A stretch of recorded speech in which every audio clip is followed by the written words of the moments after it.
Bonjour. My friend Denis asked me to introduce myself. My name is Walter Schlosser.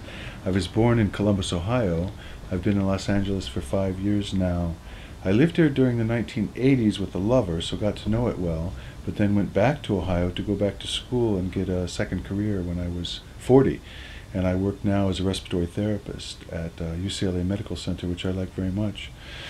But I'm so glad to be back in LA. When I went back to Ohio to study, I realized how much I like Southern California, so I came back, mostly because of the climate. Things are gentler here, easier here. Sometimes, other times they're harsh, the desert harshness and dryness and reality of a large city that I think has a lot in common with other large cities. I think LA is more affordable than most big American cities. It's also more spread out, so all the stereotypes of traveling everywhere by car and things like that are largely true. But I think Denis taken some footage of places where there are people who actually do walk in Los Angeles, and we have different sorts of neighborhoods all over the place. I think people have a hard time wrapping their idea around a single image of LA like we have of other cities, you know, the Eiffel Tower in Paris, the Empire State Building, the Brooklyn Bridge, the Golden State Bridge, because LA has so many varied neighborhoods. Of course, they can be very close to each other. But that's part of what makes it so exciting, the variety of foods and entertainment and cultures and things like that that we have here make it very unique. I think some people love to criticize LA because of being shallow, and certainly it is that, and it's pretty much whatever you want to make it, but this is where Hollywood is, and this is where everything is shown on a big screen. Everything that happens here is shown out of proportion to, I think, to other parts of the world, because this is where the movies and television mostly are made, commercials.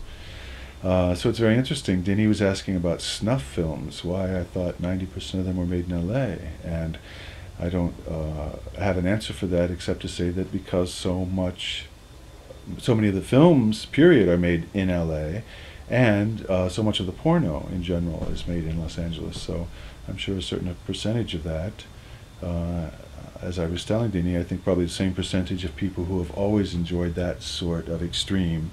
It's probably no more prevalent here in Los Angeles than it is anywhere else. It's just that it's put on celluloid. So I like being back. I still am amazed by the architecture and the vegetation, and I'd love to entertain visitors. I always joke that it seems like most of my European friends who come to visit want to go to Universal Studios, and of course also the museums and the gardens and things like that. But there's so much to see here, and it's largely unknown. And I think that's partly because LA doesn't sell itself, or let's say undersells itself. And people love to hate LA. Even people who live here love to complain about it. And the rest of the country loves to just sort of dismiss it. One of the major factors is that it's in California, and California is sort of an independent sort of political entity that's different from the other states in the United States, has a lot more in common with other governments, especially Western European republics. And so I think that's part of the freedom and part of where our baseline, where we're starting out, on top of that with our liberal laws and different things.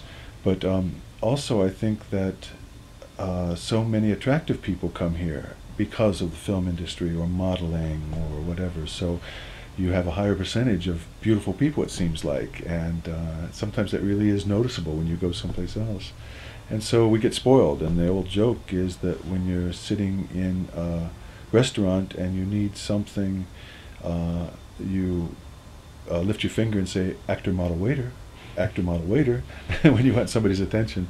So it makes film going in LA that much more interesting, because if you work in a restaurant or you frequent a neighborhood tavern or something like that, you probably know someone who's trying to get into acting or taking classes or trying to get into film, or just got a job as an editor or something like that. And so people in Los Angeles actually stay until the end of the credits every time they go to a movie. It can be animation, it can be anything, but people just sort of politely sit in their seats and watch all of the credits roll after the film. And I don't see that anywhere else. Maybe some art houses or unique cinema clubs where people appreciate that sort of thing, but in LA it's just taken as a matter of course. And when visitors come, they love spotting celebrities and people they know. Of course, when people live in the spotlight like that, it's easy to seem shallow and to broadcast their mistakes and their faults and things. But there's also a lot of goodness and a lot of good people, just like there are everywhere.